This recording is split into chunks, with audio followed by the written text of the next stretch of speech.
Hamish Harding, Shahzad Dawood, Suleiman Dayoud e Stockton Rush. Esses foram os bilionários que entraram no submarino controlado por um controle de Xbox com destino a 3.800 metros de profundidade para visitar os destroços do Titanic.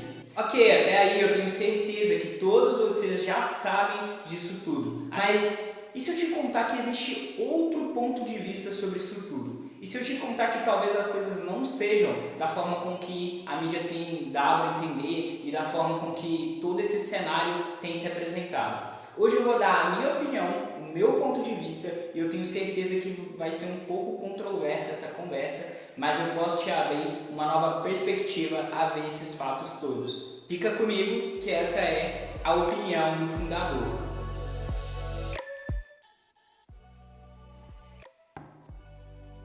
Mano, vai cortar, não? Corta primeiro e depois eu paro do movimento do copo, pode ser?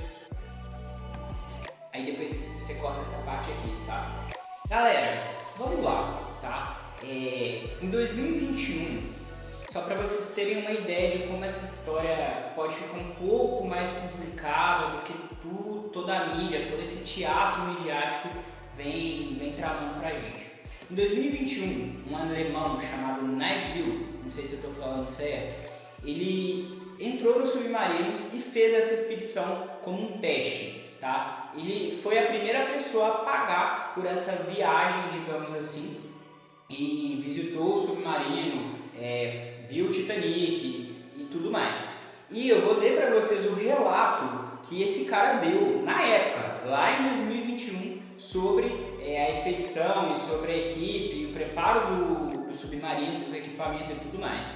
Olha só, tive uma sorte incrível naquela época, disse Nabil ao jornal alemão Bild sobre a experiência aquática que aconteceu em agosto de 2021. Além disso, tá, como se isso já não bastasse, Nabil também disse que foi uma missão suicida na época e que o primeiro submarino da empresa não funcionou. Então o mergulho a 1.600 metros teve de ser abandonado. Lembrando, galera, que em 2021 não foi possível fazer o mergulho a 1.600 metros.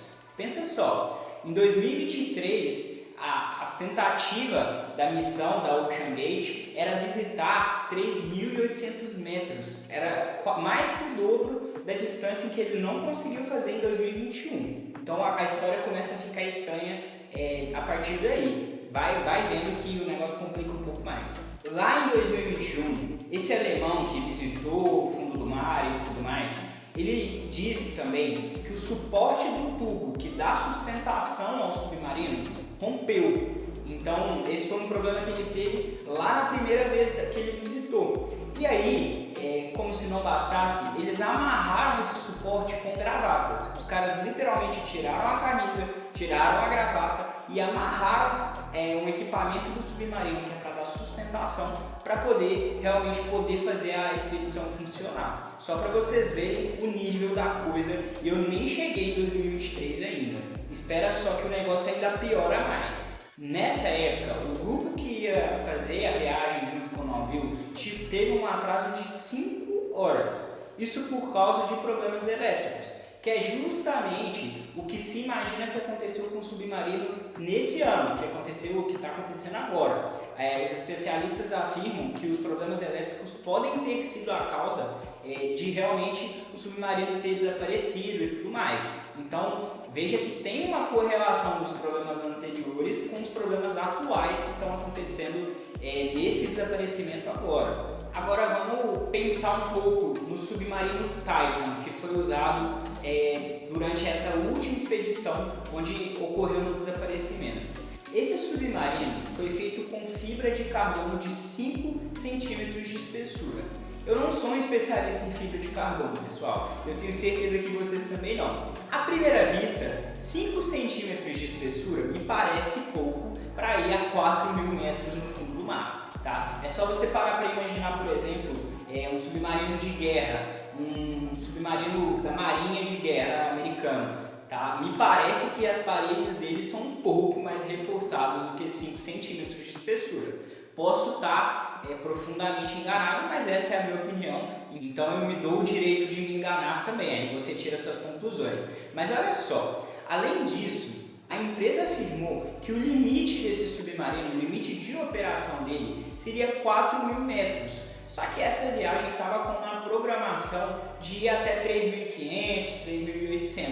É muito próximo, é uma margem muito próxima do limite. É isso que me parece ao analisar essas duas informações. É como se a gente parasse para pensar assim, o carro ele pode viajar a 300 km por hora, só que o limite da pista para você dirigir com segurança seria, sei lá, 280. Então, me parece muito controverso que eles chegassem tão perto do limite em que o submarino poderia aguentar em termos de profundidade, por causa da questão da pressão atmosférica e tudo mais. Agora, falando um pouco da operação desse submarino, muita coisa foi dita, né, sobre aquele controle de videogame, e até saiu alguns memes sobre isso. E aí que entra um ponto que eu acho mais delicado disso tudo, que é o seguinte: são 4 bilionários entrando num espaço muito comprimido, tá? No qual eles não poderiam nem ir no banheiro direito, e se fossem eram em situações muito ruins, com uma cortininha, tem que andar agachado e tudo mais, porque o espaço é muito pequeno.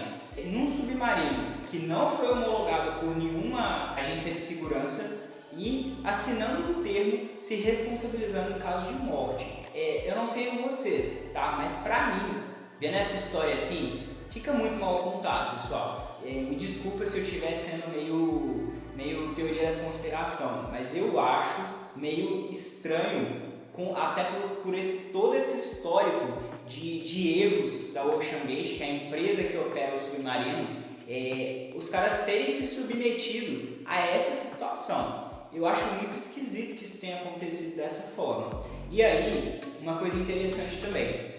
Em 2018, um correspondente da CBS, ele visitou também esse submarino. Então a gente teve uma visita ao Titanic em 2021, lá pelo alemão, e uma visita que não era ao Titanic, era só para testar o submarino, fazer uma reportagem, um correspondente da CBS em 2018. E aí, lá em 2018, já teve também um histórico de problemas. Então, se você parar para pensar, essa embarcação, esse equipamento, ele não demonstra problema, não é agora. Já foram feitos vários protótipos disso, já foram feitas mudanças sobre a operação do submarino desde 2018. E desde 2018 o equipamento apresenta problemas e toda a operação da empresa apresenta problemas. Por exemplo, o GPS não funciona. E em 2018, o cara que foi lá, o correspondente do jornal que foi lá visitar e fazer uma experiência no submarino, ficou 2 horas perdido, sem GPS e sem o barco que fica em cima, vendo onde o submarino está, sabe onde que ele estava. Porque a única coisa que funciona é um sistema de mensagem primitivo que funciona debaixo da água de alguma forma muito primitiva.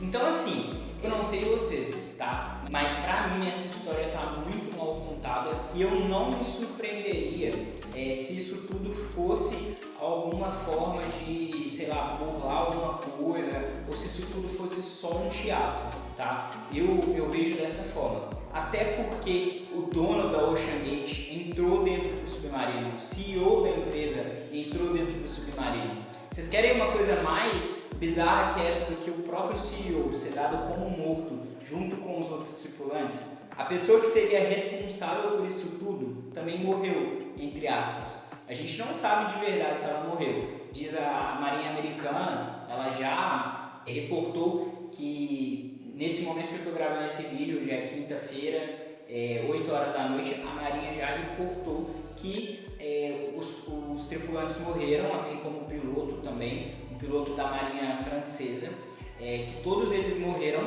e que foram achados alguns fragmentos do casco, e a teoria é que o submarino implodiu, né, que ele não suportou a pressão e amassou, como se fosse uma latinha, ele se amassou todo. Na minha opinião, tá? Isso tudo está muito bem orquestrado. Eu acho que é muito improvável toda essa ligação de fatores. Eu não sei se vocês viram, mas olha só, essa aqui é um pronunciamento oficial da Marinha. E durante esse pronunciamento, um jornalista faz uma pergunta. Ele pergunta assim: como que foi, né? Como que vocês chegaram à conclusão que eles morreram? E aí, o oficial da Marinha, ele roda no meio da resposta e diz que é um ambiente muito hostil, que é muito difícil de encontrar fragmentos, não sei o que, e fala que foram encontrados fragmentos. Logo depois disso, é feita uma nova pergunta e aí o jornalista pergunta assim: tem chance de serem recuperados os corpos das pessoas que morreram? E aí, novamente, o oficial da Marinha Americana dá mais voltas e mais voltas no meio da pergunta e pede para trocar. E o outro oficial responde aquela pergunta dizendo novamente que é um terreno hostil e que provavelmente não vai encontrar corpos. Então assim, pessoal, desde 2018 o negócio vem dando problema. Em 2021, um empresário foi numa primeira viagem paga, o negócio deu problema de novo. Em 2023, 5 bilionários são dados como mortos no negócio. Entre eles, tá, a pessoa que seria a responsável pelas vítimas, né, que é o CEO da empresa. Então, para mim, tá, não me surpreenderia se nunca fossem achados os corpos, porque para mim, essa é a opinião do fundador, ninguém morreu nesse acidente. Aí vocês deixam aí nos comentários se eu tô viajando muito, se é muito conspiracionista essa teoria maluca minha, mas eu não sei os motivos ainda que cada um ali teria para poder fazer isso, mas para mim isso tudo é um teatro e esses caras estão vivinhos da Silva por aí e talvez eles nem tenham afundado, nem tenham entrado nesse negócio. Essa é a minha opinião e aí vocês deixam nos comentários e até o próximo vídeo. Ficou bom? E aí? Espero que sim, porque deu trabalho. Então é isso.